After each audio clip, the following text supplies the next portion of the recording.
Hello YouTube.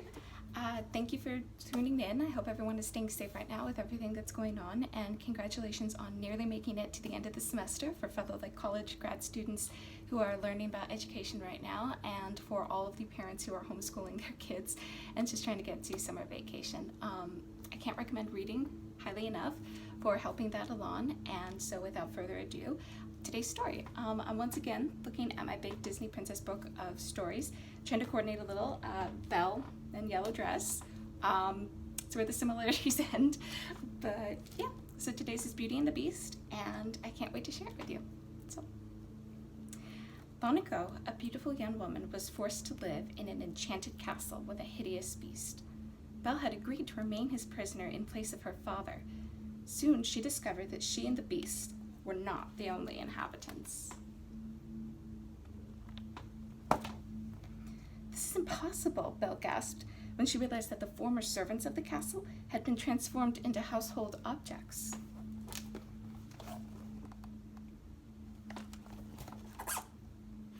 Mrs. Potts, the teapot, and her son Chip, a teacup, quickly put her at ease with their warm-hearted welcome. It'll all turn out right in the end. You'll see, soothed Mrs. Potts. Meanwhile, the beast was nervous. The enchantress who had changed him from a handsome prince into an ugly beast had warned him that he must learn to love and to be loved in return before the spell could be broken. He had lost all hope until Belle arrived, but now he was afraid that she would never see him as anything but a monster. She's so beautiful, and I'm...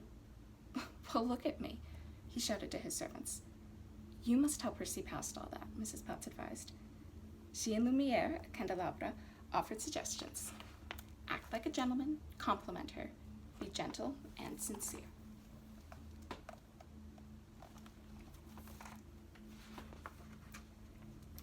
And above all, they said together, you must control your temper. The beast tried to be polite when he asked Belle to join him for dinner, but he was used to giving orders and being obeyed, and when Belle refused, he burst with anger and frustration. If she doesn't eat with me, then she doesn't eat at all, he roared.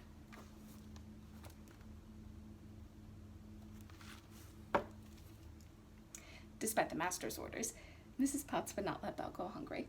Instead, she arranged a fantastic feast as Lumiere put on a show. The silver and china danced as he sang, and they all sang together, Be Our Guest.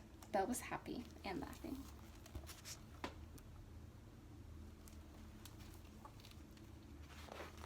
That was wonderful, she exclaimed, clapping. Although she was fond of her new friends, Belle wanted nothing to do with the beast. Only after he proved that he cared by protecting her from wolves did she begin to trust him. Slowly, a friendship developed. One day, as they played in the snow, Belle watched the beast feed the birds and realized that there was a side of him she hadn't seen before, a kind and gentle side.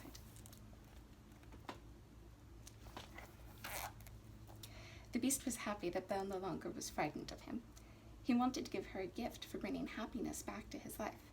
Covering her eyes, the beast led her into the enormous library. Belle couldn't believe her eyes when she saw all of the books.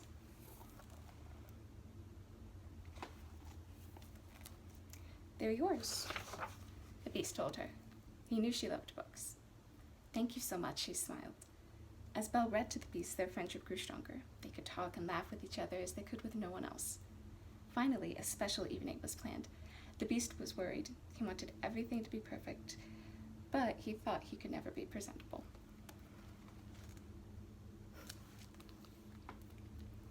Cogsworth, the mantel clock, and Lumiere helped him prepare, assuring that he looked handsome and elegant. See, teachers make mistakes. When he saw Belle in her ball gown, the beast bowed in admiration. Here you go.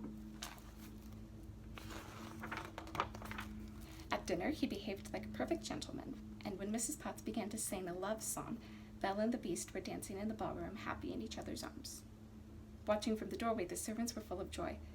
They could not have guessed that the beast's love for Belle would send her away. You're free to go, he told her. Full of compassion, he could not keep her a prisoner. Belle left to visit her father, who was ill. The beast's heart was broken.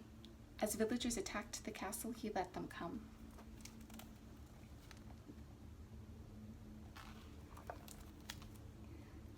Belle realized that she belonged with the beast and tried to stop the mob, but she was too late. The beast lay wounded and dying. "At least I got to see you one last time," he said, gazing into her eyes. "No," she cried. "I love you." Suddenly, beams of light rained down from the sky, and the beast returned to his human form. In amazement, Belle stared at the handsome prince in front of her. "Belle, it's me," he assured her. Looking deep into his eyes, she saw her friend's gentleness and love. "It is you," she cried. She kissed him joyfully. Fireworks lit the sky, and their friends became human once more. Hugging and laughing, they celebrated with a fantastic ball in their shining castle. As they danced, all eyes basked in the timeless love of the Beauty and the Beast. Thank you so much again for tuning in. More stories to come, but in the meantime, just keep reading, keep safe, wash your hands off, and all the advice that I'm sure you are very sick of hearing. And let me know in the comments if there's any like homeschooling or like worksheet phonics type stuff you might be interested in to help with the literacy element of homeschooling. And I will see you next time. Thank you.